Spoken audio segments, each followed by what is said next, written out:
علامي علامي علامي إلهي إلهي إلهي طب النبوي طب النبوي.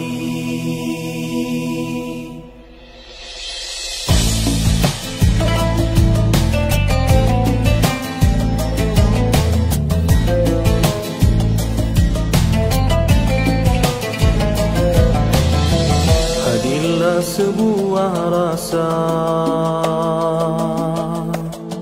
dari keinsafan dosa,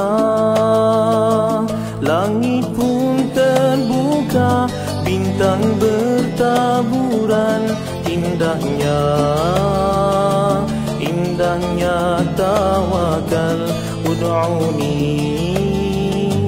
Ud'uni astajib lakum.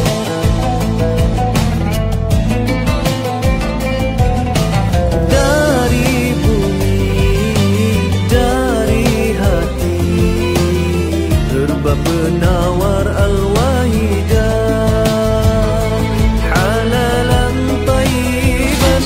Ya Syafi, Ya Syafi, Ya Syafi, Anta Syafi. Ya Syafi, Ya Syafi, Ya Syafi, Anta Syafi. Ya Ilahi, Ya Ilahi.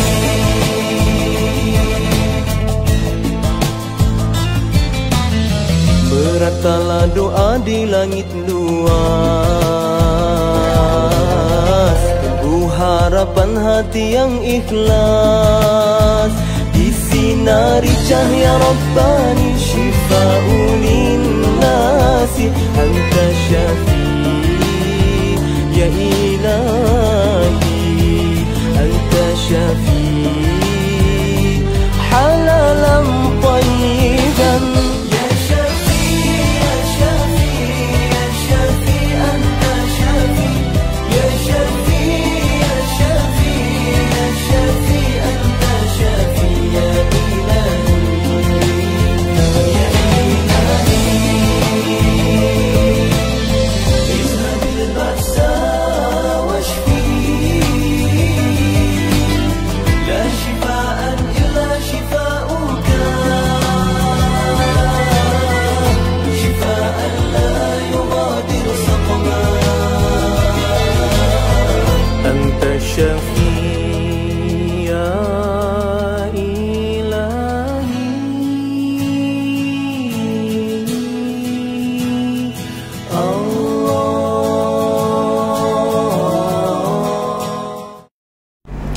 Assalamualaikum warahmatullahi wabarakatuh. Alhamdulillahirabbil alamin, wassalatu wassalamu ala asyrafil anbiya'i wal mursalin Sayyidina Muhammad wa ala alihi wa sahbihi ajma'in. Alhamdulillah, bersyukur pada Allah Subhanahu wa taala kerana pada hari ini kita ketemu lagi dalam kuliah kita seperti biasa, belajar tentang herba, belajar tentang tanam-tanaman bersama dengan Pak Haji pada terus happy, orang kata gembira-gembira, banyakkan senyum ya. Kita tak boleh mengharap orang senyum pada kita. Semua orang senyum pada kita. Ayo senyum pada kita. Tak boleh. Tapi kita boleh senyum untuk semua orang. Kawan Pak Haji pesan, dia kata kalau nak bagi nampak muda, katanya banyak senyum. Senyum itulah yang susah ya. Kadang-kadang nak senyum itu, ya Allah, puas dipaksa-paksa. Sebenarnya senyum ni tak boleh kita paksa. Sebenarnya dia datang pada hati yang gembira. Kalau tubuh badan kita sihat, insya-Allah kita akan senyum. Jadi oleh sebab itu mari kita cuba ambil herba supaya memastikan tubuh badan kita jadi sihat walafiat, insya-Allah. Baik, untuk soalan yang pertama pada hari ni, apakah herba untuk amendel? Ni banyak tanya ni, amendel ni apa dia? Apa benda amendel ni? Amendel ni bahasa Indonesia ya. Kalau orang Malaysia tak tahu amendel ni. Ini maksudnya tonsilitis, iaitu tonsilitis ya, di mana di dalam kerongkong kita tu ada tonsil, dia membengkak. Bila kata tis saja, apa juga nama tis, arthritis, tonsilitis, hepatitis, itu berarti radang. Berarti radang di anak tekak tu. Kadang-kadang radang tu sampai nak menelan pun tak boleh. Bukan takat nak menelan pun tak boleh, nak bernafas pun susah ya, dia bunyi lagi pada waktu malam tu. Jadi apakah dia herba yang terbaik untuknya? Kalau kita nak cepat, kita gunakan kapsul IMT. Dekat Malaysia ni ada kapsul IMT. Ataupun kita boleh gunakan IMS. Kalau di Indonesia ada IMS, Malaysia ada IMT. Apa makna IMT? Immunity. IMS, I'm Salahuddin, untuk immunity. Masya Allah ya. Sebenarnya Pak Haji dah terangkan dah, cara nak buat ubat amanda ni buat sendiri sajalah, paling mudah. Tapi kalau ada produk kita lebih mudah kan. Yang pertama ialah kita gunakan sambiloto. Ambil pokok sambiloto tu, sambiloto, pokok cerita yang pahit tu, rendamkan daunnya 2-3 helai, tuang air panas, buat seduhan minum, insya-Allah cepat. Lebih cepat daripada ubat-ubatan kimia. Tapi susahlah, pahit Pak Haji katanya, nak minum macam mana? Apa tadi kena anak-anak. Itu kita guna MPH, minyak Pak Haji, minyak kita minum tu untuk amandal. Minyak bubuk boleh tak? Ya, minyak bubuk juga menggunakan daripada sambiloto, pokok hempedu bumi, pokok cerita. Jadi kita boleh gunakan minyak, minyak saja, minum minyak. Bolehkah minum minyak? Boleh. Kita bukan cakap minum minyak, makan minyak setiap hari kita nak makan tu, dalam masakan tu bukankah minyak juga kita gunakan? Itu di antaranya goreng ikan kan guna minyak. Jadi oleh sebab itu insya-Allah boleh kita gunakan. Subhanallah ya, amandal ini ataupun berlaku ini boleh kita gunakan dengan begitu cepat sekali kalau guna sambiloto. Nama saintifiknya Endographis paniculata. Pahit sungguh pokok ni, dia ada akalat ya. Tetapi kita tahu bahawa sesuatu herba yang pahit itu kebanyakan adalah untuk peradangan. Orang yang ada peradangan, apa juga peradangan, perlukan herba pahit. Masya Allah.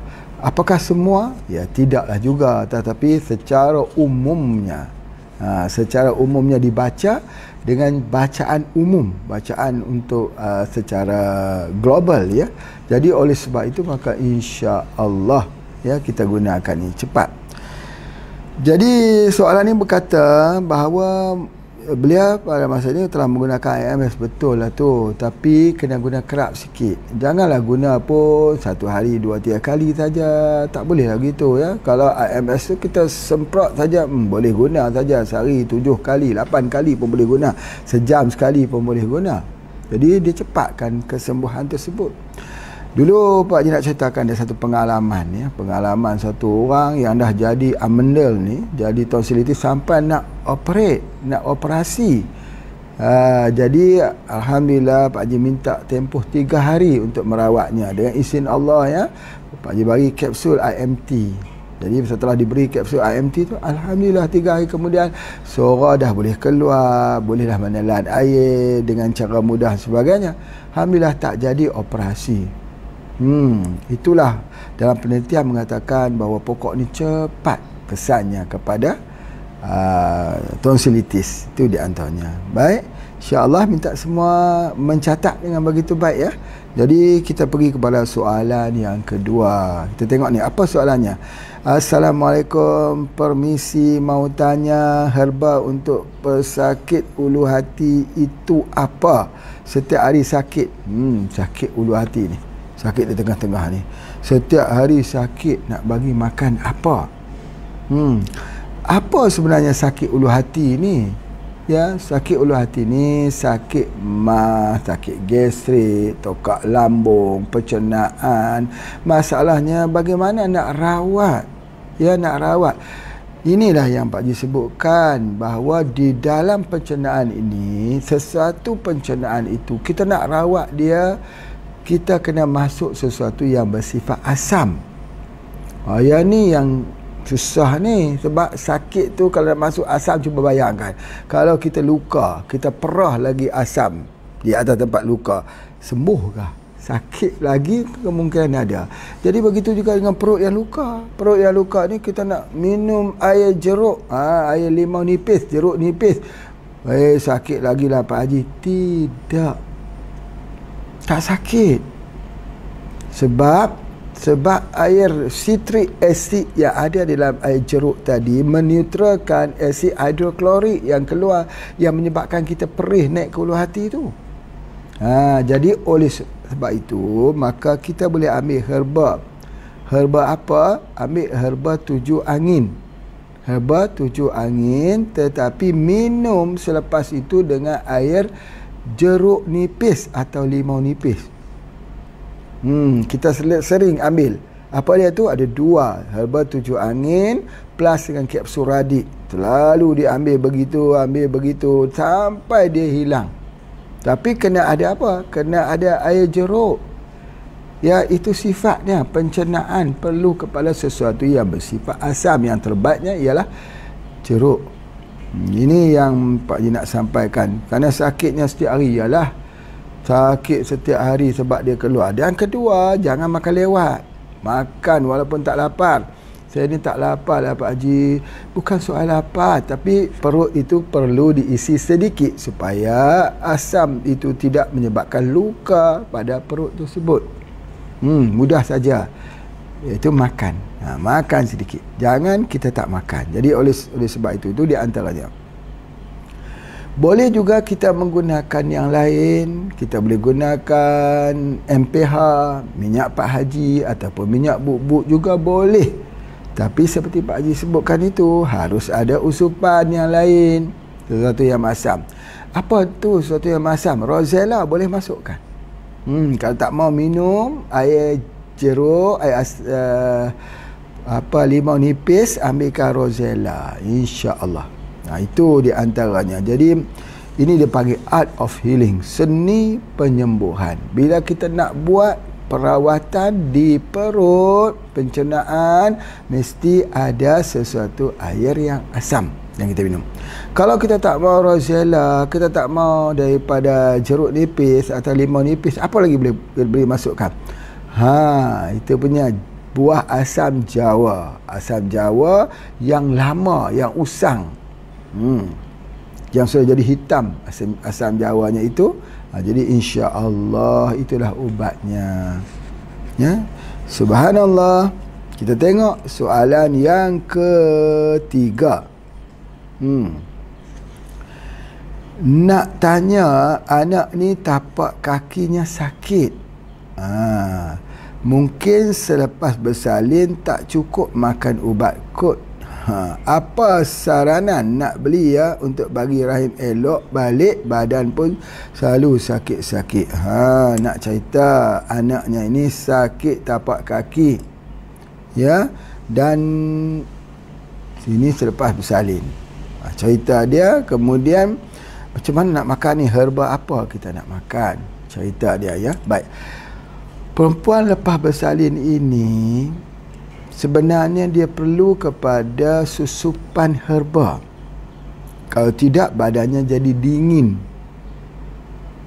Kalau tidak, lukanya itu lambat sembuh. Kalau tidak, kesan daripada bersalin itu menyebabkan kesihatannya berpanjangan. Salah satunya ialah tapak kakinya sakit. Tapak kakinya sakit ini ada 2. Pertama, orang lepas bersalin sebab kerana masalah di rahim. Yang kedua, kerana asid urik, asam urik yang tinggi. Ya, jadi oleh sebab itu maka dalam kasus ini kita lihat wanita itu lepas bersalin. Jadi lepas bersalin dia tak ambil apa. Kalau di Malaysia kita ada ubat bersalin HPA. Dalam set bersalin itu sudah lengkap kesemuanya untuk memanaskan badan. Jadi oleh sebab itu, peradangan hasil tempat yang ditinggalkan rahim yang kosong itu, luka, itu yang keluar darah. Ya, darah nifas disebutkan. Luka, bagaimana luka ini kita biarkan saja, tidak kita rawat dengan betul. Jadi oleh sebab itu maka minimum bagi orang yang luka ini, jangan lupa kapsul haruan, albumin, probumin. Jangan kita lupa. Ataupun boleh juga gunakan kunyit. Ya, kapsul kunyit. Ataupun kunyit yang diparut pun sudah cukup untuk menghilangkan luka di dalam rahim. Jadi oleh sebab itu, maka pada masa yang sama, kita tempat yang rahim itu akan jadi kosong dan dia akan jadi angin. Apatah lagi kalau orang itu buat operasi. Kalau operasi di tubuh badan kita ini, kita memang ada rongga terbuka macam di mata, mulut, hidung, sebagainya. Tetapi rongga-rongga yang terbuka ini, ruang tubuh yang terbuka tidak mendatangkan masalah angin. Tapi andai kata kita buat operasi di bahagian perut kita ini, operasi misalnya, sekali saja dibuka dan operasi itu, tempat itu akan terus mempunyai masalah angin. Dan masalah angin inilah yang menyebabkan badan rasa sakit-sakit. Ya, jadi oleh sebab itu, macam mana supaya selepas bersalin jangan ada masalah angin? Maka dia perlu ambil herba. Herba yang bersifat memanaskan. Apa dia herbanya? Ubat bersalin HbA. Kalau kita tak ada ubat bersalin, apa herba kita nak ambil? Ada Paramaria. Kita ada teh herba, minuman pegaga.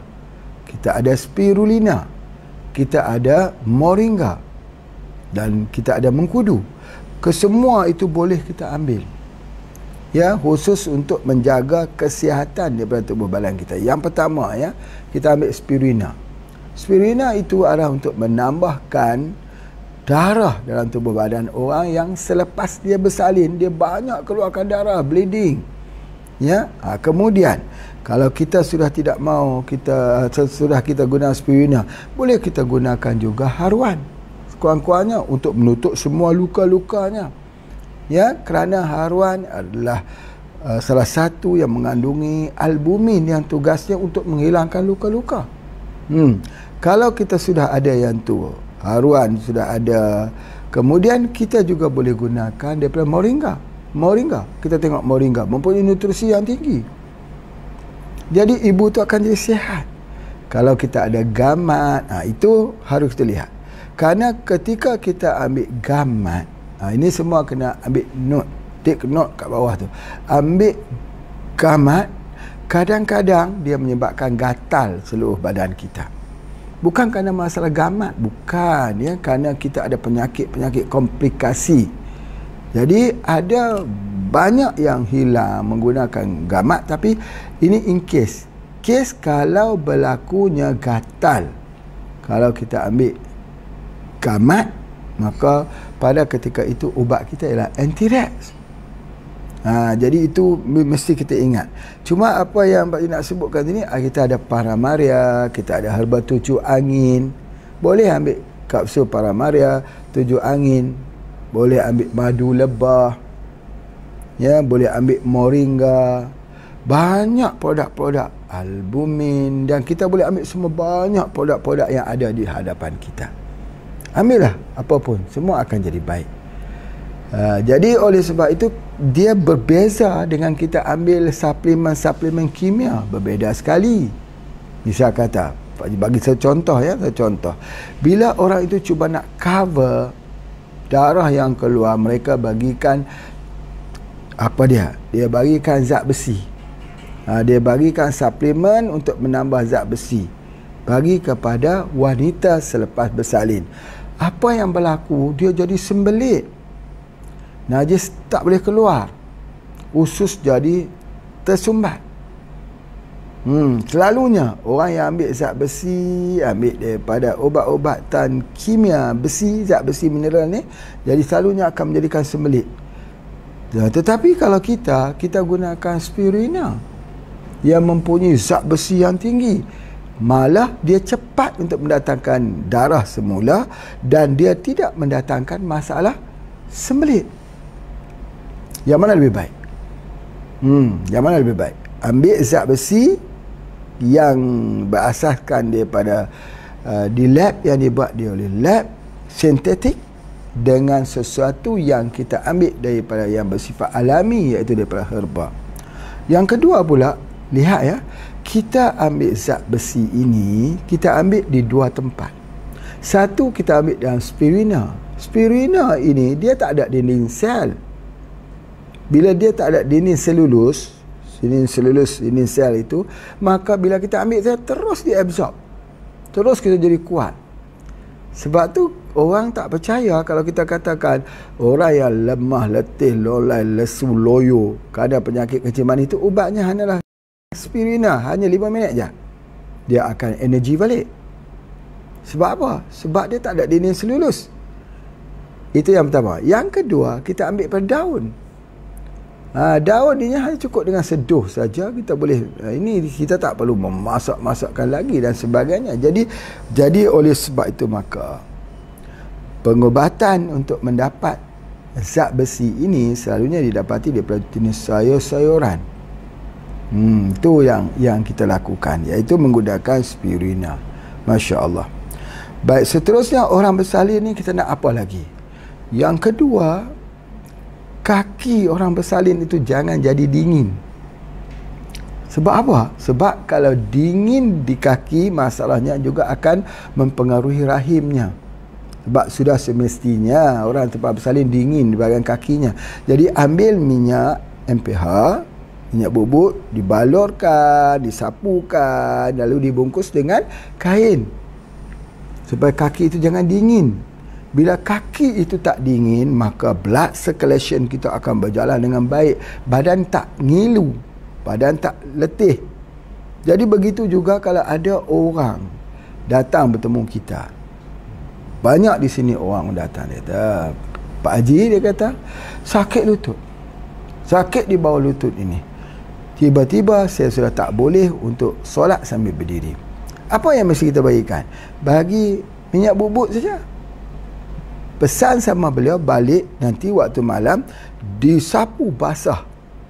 Disapu basah, bukan sapu sikit, sapu basah, kemudian dibaluti dengan kain kedua belah kakinya itu, insya-Allah lututnya akan sembuh. Bagaimana ini boleh berlaku? Kerana blood circulation. Blood circulation itu dirangsangkan, dipicu daripada kedua kakinya. Masya Allah, ini cukup hebat. Begitu juga orang lepas bersalin, kita perlukan kepada untuk menyapu minyak bubuk atau MPH ini di bahagian kaki tersebut. Yang kedua, kita sapu juga di rahim. Menggunakan MPH itu disapu di bahagian rahim. Sebab apa? Sebab di situ juga kita perlu sikit pemanasan. Daripada MPH ini atau minyak bubuk ini, dia melakukan pemanasan supaya dia tidak jadi masalah angin. Malah kalau sudah kita siap, ya, jadi kita mandi minyak bubuk tersebut, lomor di tulang belakangnya itu, biar dia tengkurak, menerak, ambil minyak, sapu di tulang belakangnya, sapu di tulang belakang, sapu. Dia punya macam tu. Kalau kita menyapu di bahagian belakang, biasanya kita tarik ke bawah tu. Macam tu.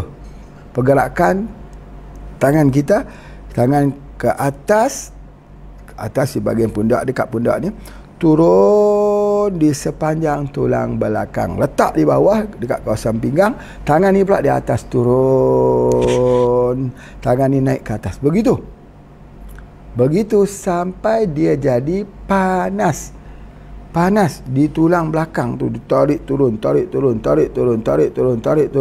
Kemudian dah habis tu baru ditolak di kiri dan juga sebelah kanan. Tulang belakang dikirikan, tolak naik ke atas. Begitu, tolak di bahagian daripada pinggang ke atas.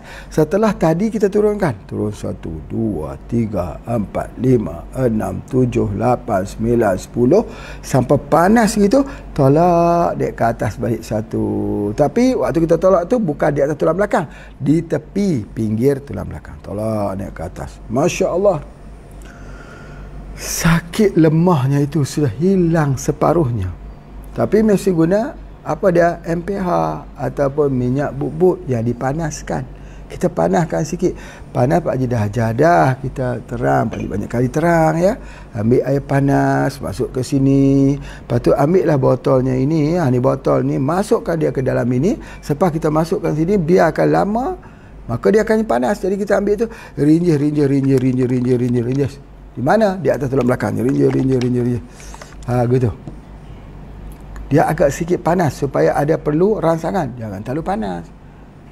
Jadi subhanallah, dia rasa Allah, kadang-kadang kalau kita pijat begitu, kita urut macam tu, dia tertidur. Selalu macam tu. Allah. Jadi sebenarnya kita merawat tubuh badan ini bukan sahaja dengan ubat makan. Dengan minyak pun boleh. Minyak itu masuk melalui pori-pori di kulit kita, sapu sebagainya. Jadi kalau kita kata tentang minyak bubuk ni, banyak herba di dalamnya ni. Ya, banyak herba yang ada di dalamnya. Masya Allah. Itu di antaranya. Itu setelah kita menggunakan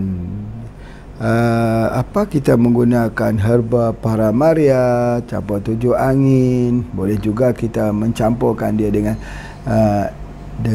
albumin. Kita campurkan juga dengan spirulina. Boleh juga guna teh herba untuk tutupkan luka. Teh herba atau pegaga disebut sebagai miracle herb. Pegaga sangat-sangat baik untuk merawat luka di dalam tubuh badan akibat daripada bersalin. Tapi namun kena ingat bahawa pegaga ini kalau ada darah rendah, dia pusing. Orang ada darah rendah ni kalau ambil herba, pertama dia pusing. Yang kedua dia sakit di bawah kening ni, dekat kening ni. Sakit kat kening ni.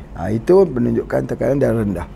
Jadi oleh sebab itu perlu ditop up dengan madu lebah atau juga ditop up dengan kurma.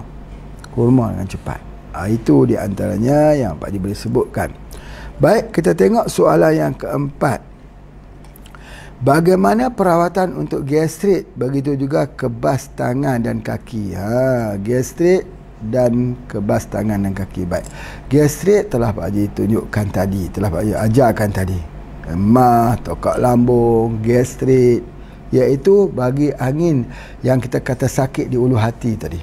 Itulah cerita daripada gastrit. Tetapi ada satu lagi, iaitu kebas di tangan dan juga di sebelah kaki. Kebas di ujung-ujung ni. Ini menunjukkan ada masalah apa. Kalau kebas di ujung tangan, ujung kaki, kemungkinan masalah dekat tulang belakang. Kalau tulang belakang tu kita gunakan saja minyak MPH, minyak bubuk untuk membuat pijatan yang telah Pak Haji tunjukkan. Macam mana tunjukkan tadi, daripada atas ke bawah, kiri naik ke atas, atas ke bawah, sampai lama dia panas ke atas. Itu adalah khususnya adalah untuk kebas kaki tangan. Dalam isu yang lain, kebas kaki tangan ini adalah kerana kadar kolesterol yang tinggi. Kalau kadar kolesterol yang tinggi, Pak Haji cadangkan ambil minyak zaitun Palestin. 2 senduk pada waktu malam, 2 senduk pada waktu pagi. 2 sudu besar pada waktu malam, 2 sudu kecil pada 2 sudu besar pada waktu pagi. 2-2. Jadi bila kita ambil 2 ini, insya-Allah dalam tempoh 1 bulan baru hilang semua kebah-kebah dan kesemutan.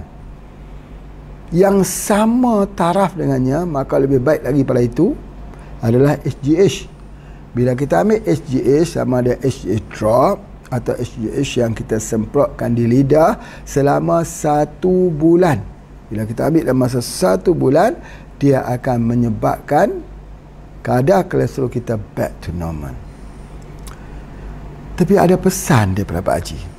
Jangan selalulah ambil daripada santan. Ya, minyak pun kita kurang. Apatah lagi makanan-makanan yang berlemak. Satu hal, jangan makan organ dalaman haiwan.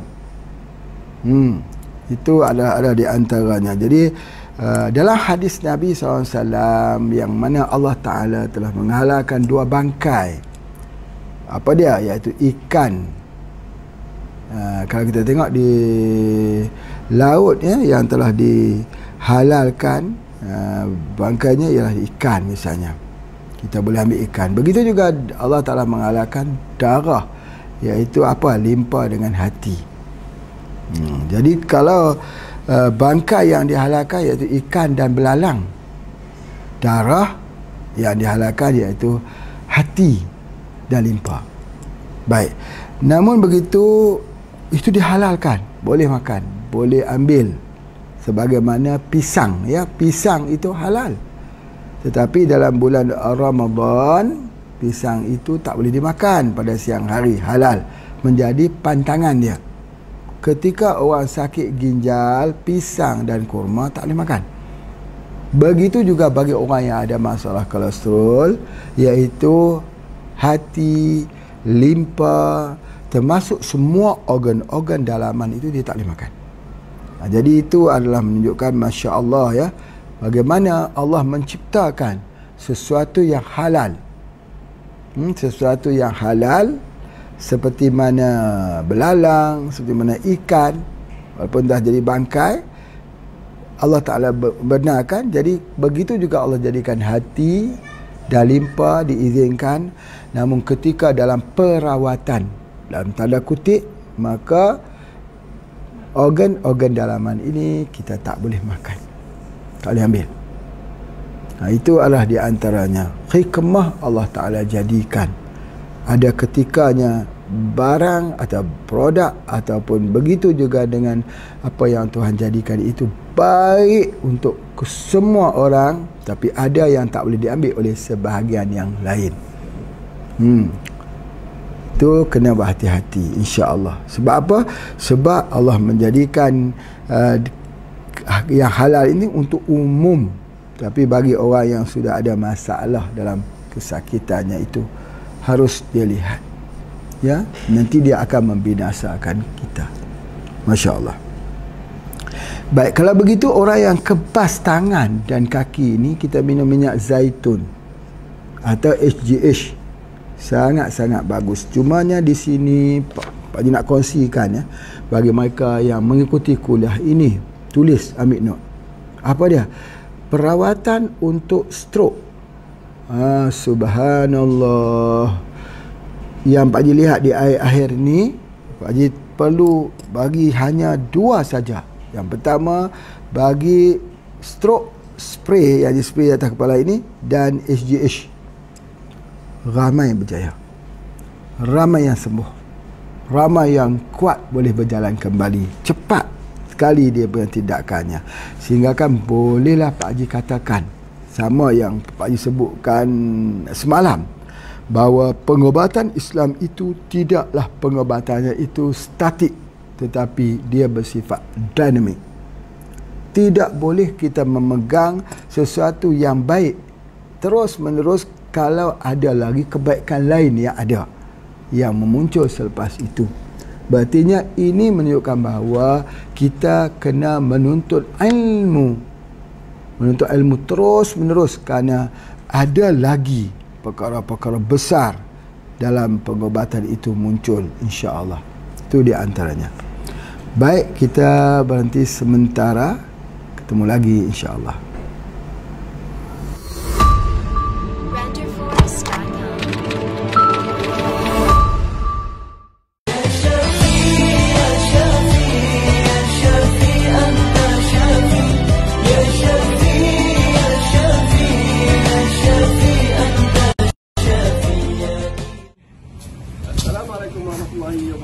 Selamat datang ke Galeri Madu Aikroh Melaka. Tuan-tuan dan puan-puan sekalian, ilmu Tibbun Nabawi dan madu tidak dapat dipisahkan, kerana ia disebut di dalam Al-Quran surah An-Nahl ayat 68. A'udzubillahi minasyaitonirrajim. Wa auha rabbuka ilan nahli an ittakhizi minal jibali buyuta wa minasy syajari wa mimma ya'rishun. Sadaqallahul azim. Maksudnya, dan Tuhanmu telah mewahyukan kepada lebah, buatlah rumahmu di bukit-bukit, di pohon-pohon kayu, dan juga di tempat-tempat yang dihuni oleh manusia. Saya teringat antara kuliah yang disampaikan yang saya pernah belajar daripada guru saya, Tuan Haji Ismail bin Haji Ahmad. Beliau mengatakan bahawa kekuatan madu ini terletak pada penghasilan madu lebah yang dihasilkan oleh kekuatan getaran yang dihasilkan oleh lebah-lebah, iaitu getaran. Di sini kita dapat melihat madu dijual dalam berbagai bentuk dan mempunyai khasiat yang tersendiri. Di dalam SPA kita mempunyai madu-madu yang berkualiti tinggi seperti madu sumur, madu habatus sauda, madu osteo, madu mar'i, madu sidir, madu asli dan madu liar. Jangan lupa amalkan madu dalam kehidupan seharian kita.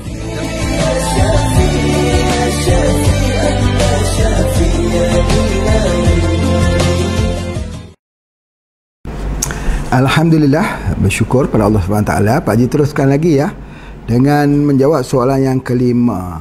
Ini lagi menarik soalannya. Saya ada ambil ubat beta block untuk tekanan darah tinggi dan jantung. Bolehkah ambil herba tujuh angin dan pelawas saja? Saya ada buat check up tapi blood pressure saya tak mau turun, masih tinggi.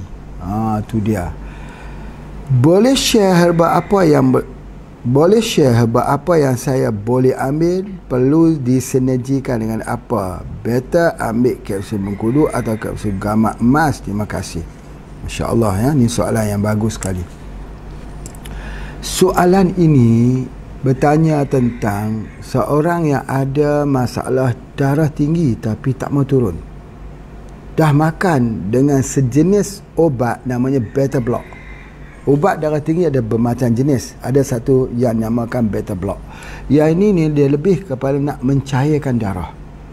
Jadi kerana ada hubungan dengan jantung. Masalahnya darah tingginya itu tak mau turun. Jadi apakah cukup dengan hanya mengambil tujuh angin dan pelawas saja? Sebab tujuh angin dan pelawas itu untuk perawatan jantung. Cukupkah dengan itu saja? Jadi jawapannya begini. Bagi masalah darah tinggi yang tak mau turun, maka perawatan kita bagi pelawas tujuh angin saja tidak memadai. Sebab dia terikat di bahagian kepala di sini. Jadi apa yang mesti kita lakukan? Kita kena bagi dengan stroke spray. Supaya kita spray di sini dia lepas. Kalau kita tak mau guna itu mesti bekam di sini.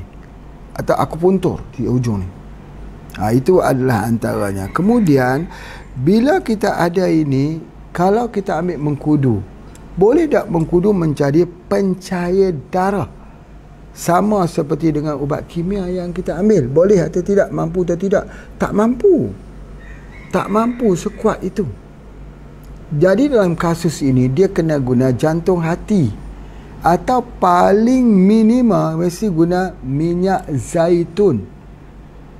Minyak zaitun Palestin. Kena minum 2 pagi, 2 sunduk atau 2 sudu teh makan. Bukan sudu teh makan, sudu makan, sudu besar tu. Kemudian 2 senduk besar.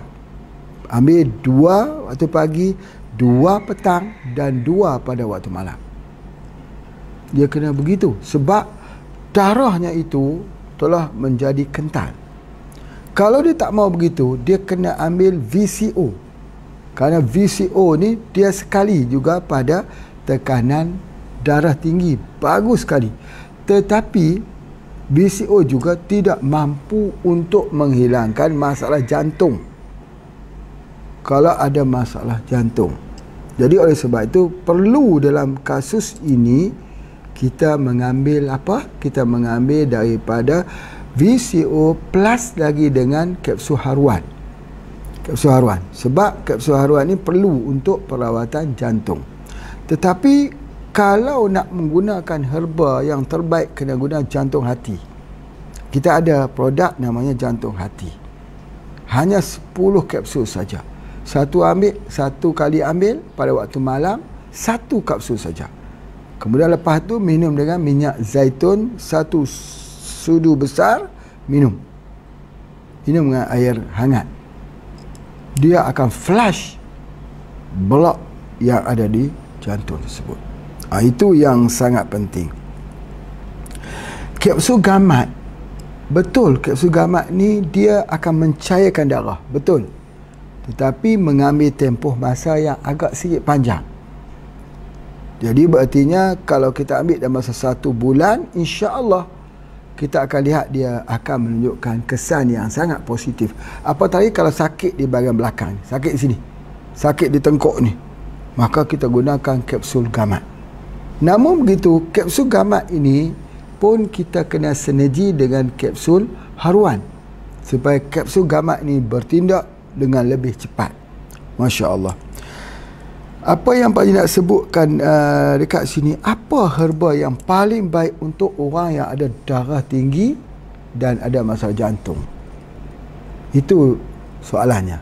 Jadi yang paling baik sekali dia kena guna minyak zaitun yang mengandungi 3, 6 dan 9 omega 3. Omega 3, omega 3, omega 6 dan omega 9. Itulah yang ada pada minyak zaitun. Ya, kita ambil 2 pagi, 2 petang, 2 malam, 2 sudu besar, 2 sendok besar. Pagi, petang dan malam. Dalam masa yang sama, ya, baru kita ambil, kalau ada spray di atas kepala ni, Masya Allah, kita ambil, baru dia akan memberikan kesembuhan. Dan yang terbaik juga untuk jantung ni ialah HGH. Ketika kita ambil HGH, dia akan memperbaiki degupan jantung kita. Itu adalah antaranya. Jadi apa yang Pak Haji nak nasihatkan di sini, orang yang ada darah tinggi, ya, darah tinggi, biasanya doktor akan berpesan jangan sama sekali tinggal ubat-ubat seperti ubat beta block ini, kerana dia kalau kita tinggal ubat pencair darah ini, dia boleh jadi stroke. Memang benar pesanan doktor tersebut. Sama juga dengan pesanan ahli-ahli herba, jangan sama sekali meninggalkan minyak zaitun ketika sudah ada permasalahan darah kental, darah tinggi dan masalah jantung. Dan kalau boleh sampai kepada tahap kita menggunakan apa? Kita menggunakan kapsul jantung hati. Itu di antaranya. Mengkudu boleh kita gunakan, 7 angin boleh kita gunakan, pelawas kita boleh gunakan, tetapi bila sudah tidak sampai ke tahap yang serius. Apakah dia tahap yang serius tersebut? Darah tinggi tak turun. Ini serius. Kita tak mau berlaku CVA. Kita tak mau berlaku pecah pembuluh darah dalam otak yang menyebabkan stroke. Kita tidak mau. Ingat. Dan kalau ada produk-produk seperti omega 3 ataupun omega 3 King Solomon, itu yang paling kuat, atau omega 3 soft gel, itu adalah yang terbaik untuk cairkan darah. Dalam masa yang sama, maka kita boleh mengamalkan VCO, kita boleh mengamalkan apa juga herba-herba yang lain yang berbentuk minyak. Sebab minyak itu dia akan membuka ruangan di jantung bagiannya. Itu yang Pak Haji nak pesankan sungguh-sungguh. Mengkudu juga pencair darah, tapi tidak mempunyai kekuatan sangat untuk khusus dalam memperbaiki tekanan pada jantung, tetapi mengkudu dapat memberikan kerehatan pada jantung dengan mendapatkan melatonin dan tidur. Itu yang sebenarnya. Bila orang itu dapat rehat, jantung itu akan kembali bertenaga. Itu yang Pak Haji selalu gunakan. Biasanya kalau darah tinggi ni, selalunya Pak Haji gunakan HGH atau gunakan spray di atas kepala ini, atau bagi juga herba Vitex plus dengan haruan, bagi minyak zaitun atau bagi VCO. Ini kita boleh pilih saja. Kita bagi daripada herba-herba itu. Bagi mengkudu, bagi pelawas, bagi 7 angin. Apakah semua kita harus bagi kepada pesakit itu? Tidak. Jadi sebab itu yang harus kita lihat ialah stage, tahap mana. Apakah dia sudah pernah mengalami serangan jantung, jatuh, sakit, masuk ke rumah sakit, atau dia masih lagi orang kata di peringkat awal. Namun begitu, kena hati-hati. Bila ada darah tinggi dan jantung ni, kena berhati-hati. Sebab serangan boleh datang dengan tiba-tiba. Tapi insya-Allah, kalau kita maintain, kita fikir, ingat satu saja. Bapa ibu harus ingat satu saja. kita makan nasi pada setiap hari, kita makan makanan lain pada setiap hari, berartinya kita harus ambil ubat juga pada setiap hari. Jangan berhenti daripada mengambil ubat. Walaupun badan kita mengatakan kita masih kuat, tetapi kita tidak tahu, kerana dalam tubuh badan ini ibarat bom jangka, bom masa yang akan meletus. Bila dia sudah meletus, maka kita sudah terlewat untuk membuat sebarang tindakan. Herba mesti diamal terus menerus. Walaupun kita sihat, sebenarnya herba itu lebih tepat dalam fungsi sebagai maintenance kepada tubuh badan kita. Kalau kita sihat, makanlah herba. Ingat 5 sebelum 5. Ingat sihat sebelum sakit. Dari ketika sihat itu kita kena ingat. Ingat apa? Ingat untuk jaga kesihatan tersebut. Ingat muda sebelum tua. Waktu muda tu kena ingat. Pelajari banyak ilmu, menuntut ilmu, banyak amal ibadat. Sebab bila sudah sampai di usia tua, kita mengalami kelemahan fizik dan kelemahan mental. Jadi oleh sebab itulah maka kita akan jadi orang kaku. Orang yang sukar untuk berkomunikasi, sukar untuk memberikan senyuman. Senyuman pun tengok sudah tak semanis lagi macam dahulu. Oh, Masya Allah. Tapi senyum pula, kita tak boleh senyum luas-luas. Nampak pula gigi kita yang sudah tidak cukup. Jadi senyuman tu sudah tak secantik dulu. Kerana dulu kecantikan senyuman tu pada gigi. Tapi gigi pun dah tak ada. Tak apalah, senyum sajalah. Yang penting hati kita tersenyum. Hati mesti baik. Hati jangan pernah fikir yang buruk-buruk tentang orang. Allah akan memberikan kebaikan itu kembali pada diri kita. Ketenangan, sebuah ketenangan. Walaupun kita duduk di mana pun, di dalam rumah mahligai, di atas puncak bukit, di bawah deruan angin, atau di dalam hutan, di kaki gunung cerai, tetapi kebahagiaannya itu adalah milik Allah. Boleh beri kepada siapa saja. Ya, di mana Abang Haji sekarang ni? Nombor 6, soalannya nombor 6. Anak saya berumur 2 tahun mengalami eksema bermula daripada baby sehinggalah sekarang. Apakah herba sesuai untuk baby saya dan cara penggunaan herba tersebut? Eksema. Eksema ini kita gunakan tanah liat putih, campur air, sapu di eksema tersebut. Eksim lah, kita orang panggil eksim. Atau kita guna SJ2. Itu dah sudah. Embun pagi, Masya Allah, eksema bisa sembuh. Ya, sembuh dengan izin Allah, sembuh. Tetapi dia kata eksema tu sembuh tapi dia datang balik. Itu yang jadi permasalahan. Kenapa dia datang balik? Eksim itu datang balik. Sebab itulah yang Pak Haji sebutkan, kita kena menggunakan herba ini bukan hanya kepada herba, tetapi harus melihat apa dia pantangan-pantangan makanan yang alergik kepada diri seseorang. Yang selalunya jadi yang Pak Haji lihat ialah air minuman. Air minuman tak bersih. Tak bersih. Ya betul. Kita biasa minum air di longkang pun sebab dia ada bakteria, kita ada antibiotik, kita ada antibody. Tetapi kalau minum air itu kotor pada setiap hari, tak boleh. Pak Haji menternak ayam. Ayam itu minum air yang bertapis. Ada filter untuk menapis minuman kepada ayam. Kalau ayam pun lagi minum air yang bertapis, tuan ayam lagi kena bertapis-bertapis. Air itu penting. Orang kata, tak mengapalah Pak Haji, bagi air sungai saja. Mati ayamnya. Kita bagi air kali saja, mati. Air sumur saja, mati. Sebab apa? Air. Jadi oleh sebab itu, maka kita berikan air yang bersih. Kita ada filter air. Namanya filter air jawi filter. Air yang bersih. Untuk bagi mendapatkan air yang bersih. Ingat, air yang bersih ini sangat-sangat penting. Air itu sumber kehidupan. Sangat-sangat penting. Jadi tukar airnya. Jadi oleh sebab itu, kalau begitu, kalau ada masalah eczema, masalah kulit, ingat embun pagi atau SJ2. Kalau kita dah cuba tak mau, buka kapsul, seduh, insya-Allah sembuh dengan izin Allah, sembuh.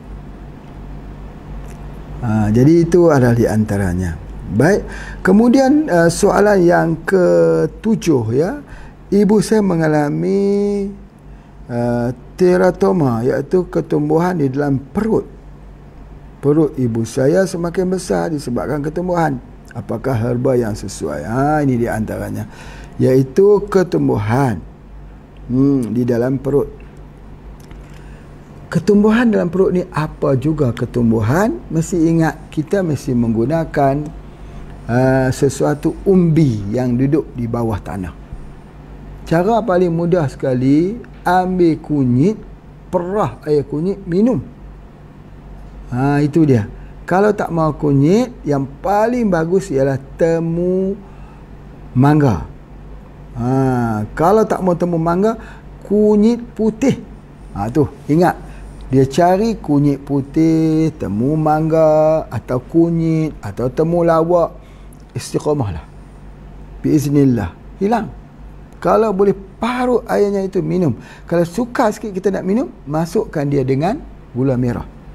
InsyaAllah fibroid ke apa semua hilang. Pak Haji dah ajar dulu dah. Cara dia, ambil kunyit atau ambil temu lawak, potong-potong masuk dalam minyak zaitun.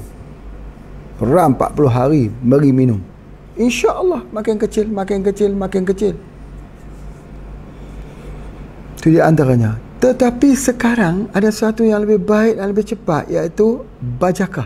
Kita boleh guna bajakah. Kapsul bajakah. Tapak leman boleh guna. Ni Pak Haji ulangkan lagi ni. Tapak leman, bajakah. Masya Allah, sepanjang yang Pak Haji buat perawatan di sini, dengan izin Allah makin kecil. Cuma kalau dia sudah besar, itu memang besar, kita perlukan berhati-hati dan agak lambat. Kalau perut membesar ni biasanya liver, masalah hati. Masalah hati. Jadi oleh sebab itulah, maka bila kita kata ada masalah hati, kita ada satu produk namanya LT spray. Itu masalah hati. Kita gunakan LT spray dengan HGH drop. Kalau ada daun hujan lebat, kita mandi. Dah cukup. Ataupun kita tak guna HGH drop, tetapi LT digunakan dengan satu lagi produk di sini, dia panggil water booster. Water booster ini kita minum dengan hanya mengambil sedikit saja, dimasukkan ke dalam air, lalu diminum. InsyaAllah hatinya itu back to normal. Sama juga dengan orang yang ada masalah di paru-paru. Ni Pak Haji bagi satu extra info. Orang yang ada di paru-paru telah Pak Haji terangkan, minimal kalau ada kelemahan di paru-paru, gunalah daripada susu kambing. Boleh guna susu kambing yang fresh ataupun susu kambing yang dijual di situ. Orang yang ada masalah paru-paru, gunakan keduanya itu, susu kambing. Tetapi kalau susu kambing itu dicampur dengan pati kurma, lagi cepat dengan izin Allah. Itu kalau kita buat perawatan khususnya di paru-paru. Baik, kita tengok lagi soalan yang ke-8. Kalau selalu sakit demam urat, sakit di bahagian tengkuk dan belakang pinggang, apakah herba yang perlu diamalkan? Tengkuk dan belakang pinggang. Pinggang kat sini ni, sakit demam urat. Ini sakit ini, maka dia bukan berasalnya di bahagian tengkuk atau belakang pinggang. Dia berasalnya di tulang belakang. Masalahnya di tulang belakang. Ya, sakit di pinggang atau sakit di tengkuk. Apa connection di antara pinggang dengan tengkuk? Apa yang menghubungkannya? Tulang belakang lah. Jadi kalau kita kata sakit di tengkuk, sakit di pinggang, berartinya ada permasalahan di tulang belakang. Paling minima kita guna minyak bubut. yang panas, letak di atas tulang belakang, dipijak turun ke bawah, kemudian ditolak naik ke atas, dibiarkan dia panas di atas tulang belakang tu. Itu paling minimal. Tetapi kalau masalah lain, kita guna HGH2, minum satu hari 3 kali, sekali minum 1 gelas. 1 gelas HCA drop ini kita drop sebanyak 7 drop, 7 tetes. 1, 2, 3, 4, 5, 6, 7. 1 gelas. Sehari 3 gelas. Untuk masalah di tulang belakang. Bila kita ambil dengan permasalahan itu, maka di tengkok akan sembuh, di tulang belakang, di bahagian pinggang juga akan sembuh. Masalahnya di belakang. Masya Allah, ya. Ini satu kaedah pengobatan yang kita nak lihat. Soalan yang ke-9, apakah dia obat untuk kanser limfoma yang berlaku? Limfoma, ya, lymph node engkau ni. Kanser semua guna bajakah. Ingat, Pak Haji sebutkan lagi, tulis dan nota. Semua kanser gunakan bajakah. Bapa ibu di Indonesia banyak dijualnya bajakah di pasaran. Belilah, insya-Allah.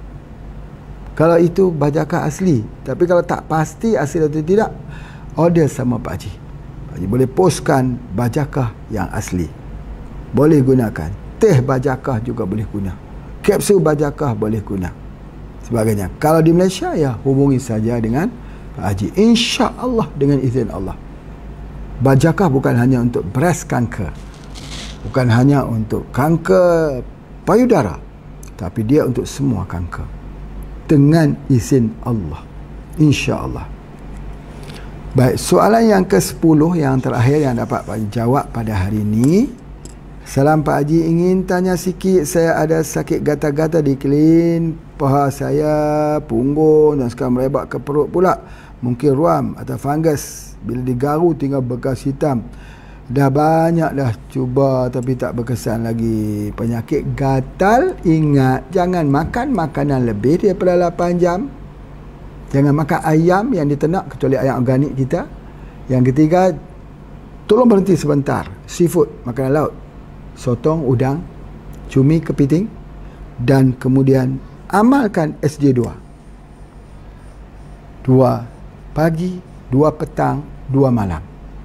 Sekiranya SJ2 2 pagi 2 petang malam itu tidak menimbulkan kesan, buka SJ2 itu, masuk ke dalam gelas, tuang air panas, seduh, minum, buat macam teh. Dengan izin Allah akan sembuh. Baik, terima kasih semua yang telah menghantar soalan-soalan kepada Pak Haji ni. Bertambah lagi kita belajar, ya, bertambah mendalam lagi, insya-Allah. Jangan pernah rasa putus asa, lemah semangat. Teruskan belajar bersama dengan perubatan herba kita. Assalamualaikum warahmatullahi wabarakatuh.